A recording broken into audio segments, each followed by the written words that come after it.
প্রচার মাধ্যম থেকে আপনাদের মাধ্যম থেকে জানতে পেরেছিলাম যে পানীয় জল পরিশোধনের জন্য যে ফিটকিরি ব্যবহার করা হয় সেই ফিটকিরিটা হচ্ছে গ্রেড 4 ফিটকিরি ব্যবহার করার কথা।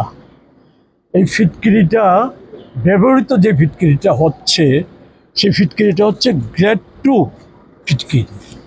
এতে খোলা বাজারে দামের পার্থক্য হচ্ছে গ্রেড 2 ফিটকিরির থেকে গ্রেড 4 ফিটকিরির মূল্য হচ্ছে 6 গুণ বেশি এই ফিটকিরিটা।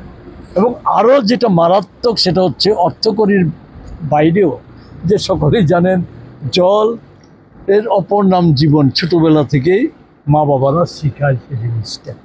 সেই বিষয়টা নিয়ে যে এই গ্রেড 2 ফিটকিরিটা ব্যবহৃত হয় প্রধানত শিল্প কলকারখানায় যে জলটা ব্যবহার হয় সেই জলের ক্ষেত্রে এটা ব্যবহারযোগ্য। এই জলটাই আমাদেরকে খেতে হচ্ছে আজকে, গোটা রাজ্য জুড়ে এই হচ্ছে অবস্থা।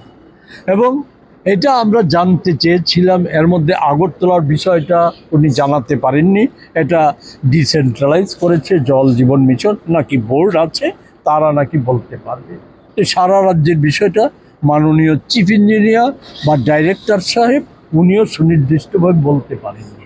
ওনারা বলেছেন ভাষাভাবে যে হ্যাঁ পরীক্ষা হয়, নিয়মিত পরীক্ষা হয়, কিন্তু ওই ফিটকিরির গ্রেডটা নিয়ে তারা কেউ স্পষ্টভাবে কিছু বলতে পারেনি।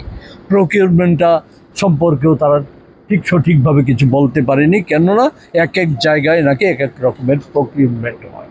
এটা কি জাতীয় পলিসি এটা তো বোঝা যায় না, একই রকম বিষয় হবে।